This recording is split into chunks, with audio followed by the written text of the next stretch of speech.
அனைவருக்கும் வணக்கம். இந்த வீடியோவில் நம்ம பார்க்க போகிற டாபிக் என்னன்னு பார்த்தீங்கன்னா, poem 16 on killing A tree அப்படிங்கிற போயம் பார்க்க போகிறோம். ஓகேங்களா? ஸோ டைட்டிலே உங்களுக்கு தெரிஞ்சிருக்கும் ஓரளவு, ஆன் கில்லிங் ஏ ட்ரீ அப்படிங்கன்னா என்ன அப்படிங்கிறது. ஸோ இது வந்து மரத்தை கொல்றது சம்மந்தப்பட்ட ஒரு போயம். இது மரத்தை எப்படியெல்லாம் கொல்ல முடியும், எப்படி செஞ்சால் அதை உண்மையிலே கொல்ல முடியும் அப்படிங்கிறதான் இந்த போயம் டிஸ்கிரைப் பண்ணுது. இது ஏற்கனவே சிலபஸில் இருந்த டாபிக் தான், அதனால் இன்னும் புதுசாக நம்ம டாபிக்லாம் இன்க்ளூட் பண்ணல. பழைய போயம் தான், ஆனால் இம்பார்ட்டன்ட் போயம் இது. ஜஸ்ட் இந்த பிக்சரைஸை நீங்கள் பார்த்தீங்கன்னாலே போதும், இதோட தீம் என்னன்னு உங்களுக்கு புரியும். மரத்தை வெட்டுறாங்க, அது சம்மந்தப்பட்ட போயம் இது. ஓகேவா? ஓகே. அப்படியே கீழே வந்து பார்த்தீங்கன்னா இங்கிலீஷில் தமிழில் கொடுத்துருக்கேன். ஃபஸ்ட்டு ஒரு மரத்தை எப்படியெல்லாம் கொல்லணும், எப்படி கொல்லக்கூடாது அப்படிங்கிறது தான் இவங்க என்ன சொல்கிறாங்க இந்த போயம் மூலியமாக சொல்லுவாங்க. ஃபைனலாக உங்களுக்கு தெரியும். ஓகேவா? ஸோ ஃபர்ஸ்ட் லைன் பாருங்கள். It takes much time to kill a tree. அதாவது ஒரு மரத்தை கொல்லணும்னா நிறைய டைம் எடுத்துக்கும், உடனே என்ன பண்ணிட முடியாது, கொன்ற முடியாது அப்படிங்கிறாங்க. Not a simple job of the knife. Not a simple job of the knife. ஒரு சிம்பிளான கத்தியை வச்சு குத்தி என்ன செய்ய முடியாது, அதெல்லாம் கொல்ல முடியாது. ஓகேவா? அடுத்த லைன் பார்த்தீங்கன்னா, will do it it has ground slowly consume the earth. அதாவது என்ன சொல்றாங்கன்னா, நம்ம பண்ணலாம் எப்படின்னா, it has ground slowly consuming the earth. இது எப்படி வளர்ந்துருக்கு அப்படின்னா, மரத்தோட வேர்லாம் இருக்குல்ல, அதெல்லாம் பூமியில அடியிலேருந்து மெதுவா என்ன செஞ்சு புரிஞ்சு வளரப்பட்டது. ஓகேவா? ரைசிங் அவுட் ஆஃப் இட், அதுல இருந்து வெளியே வந்திருக்கு. Feeding upon its crust, absorbing years of sunlight, air, water. அதாவது என்னன்னா, மண்ணோட அடியிலேருந்து வந்திருக்கு, அதே நிமிஷம் அது ஃபீடிங் அப்பான் இட்ஸ் கிரஸ்ட் அப்படின்னா அதனுடைய மேற்பரப்புல உள்ள சக்திகளை உறிஞ்சு உணவா அருந்தி அது வளர்ந்துருக்கு. அதுக்கப்புறம் அப்சார்பிங் இயர்ஸ் ஆஃப் சன்லைட், பல வருட காலங்கள் வந்து சூரிய ஒளியை பெற்று காற்றை சுவாசிச்சு தண்ணியை உறிஞ்சி இப்படியெல்லாம் அது வளர்ந்துருக்கு. And out of its leprous hide sprouting leaves. அந்த லெப்ரஸ் ஹைட் அப்படின்னா அதனுடைய கரும்புலி நிறைந்த தோல் இருக்குல்ல, ஸ்கின், அதுல இருந்து இலைகள் முளைக்குது அப்படின்னு சொல்றாங்க. So hack and chop but this alone won't do it.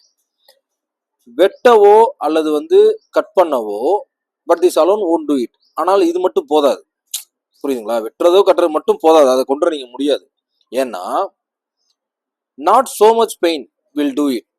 அதிக துன்பம் கொடுத்தாலும் அது உடனே செத்துறாது கண்டிப்பா. The bleeding bark will heal and from close to the ground.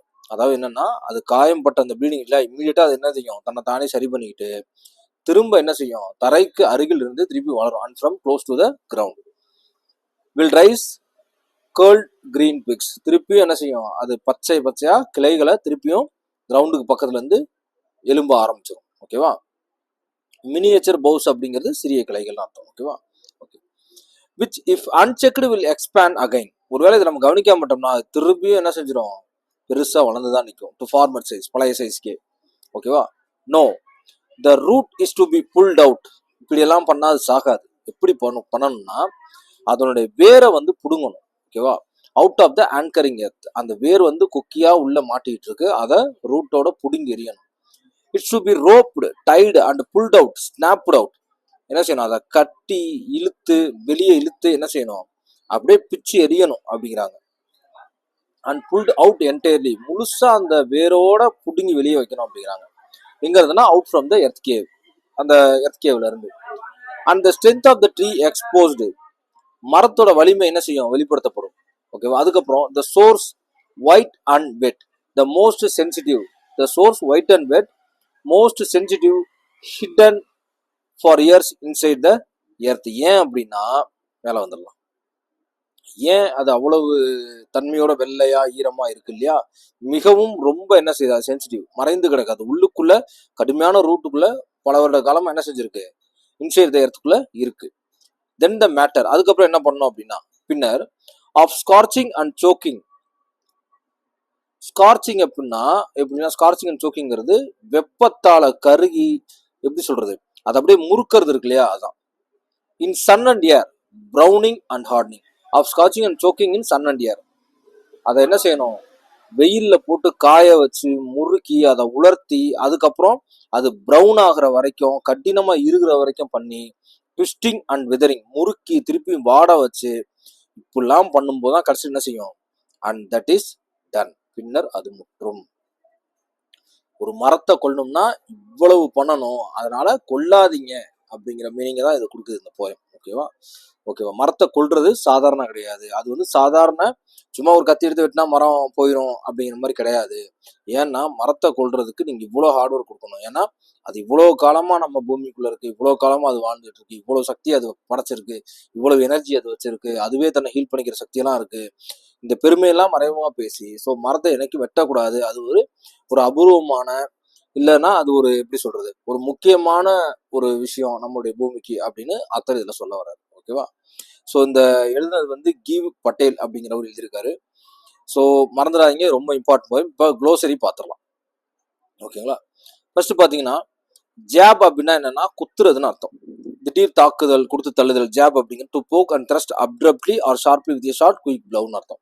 க்ரஸ்ட்டுங்கிறது அந்த எர்த்தோட மேல் ஓடு, the brown hard outer portion of surface. Leprous அப்படிங்கிறது மேலே போய் பார்த்தோம், கவர்டு வித் ஸ்கேல், ஒரு மாதிரி செதில் செதிலாக இருக்கும், அதான் லெப்ரஸ் அப்படிங்கிறது. ஓகேவா? அடுத்த ஹைடு அப்படிங்கிறது என்னன்னு பார்த்தீங்கன்னா the strong thick outer skin. ஹைடுங்கிறது ஸ்ட்ராங் திக் அவுட்டர் ஸ்கின். மினியேச்சருங்கிறது வெரி ஸ்மால் அப்படின்னு அர்த்தம். மினிங்கிற வேர்டு வருது. ஹைடுங்கிறது ஹைட்னா வந்து மறைக்கிறது அப்படின்னு எடுத்துக்க முடியாது. இங்க வந்து ஸ்ட்ராங் திக் அவுட்டர் ஸ்கின் சொல்லுவாங்க. ஓகேவா? ஓகே, இதோட போயம் நிறைவு பெறுது. என் கார்டு வந்துருச்சு. ஸோ இது இம்பார்ட்டன்ட் போயம் இது. ஸோ மறந்துடாங்க, அவ்வளோதான். ஸோ ட்ரீயை பொறுத்த வரைக்கும் killing a tree is very important poem இது. ஸோ அவ்வளோ சீக்கிரம் நம்ம டக்குன்னு இதை ஸ்கிப் பண்ணிட்டு போக முடியாது. ஸோ நல்ல போயமும் கூட. ஓகேவா? ஸோ இதை ஒன்ஸ் அகைன் திரும்ப திரும்ப வாசிங்க. திரும்ப திரும்ப திரும்ப வாசிச்சா மட்டும்தான் என்ன செய்ய முடியும், உங்களால் ஆன்சர் பண்ண முடியும். புரியுதுங்களா? Okay, thank you so much. Thank you.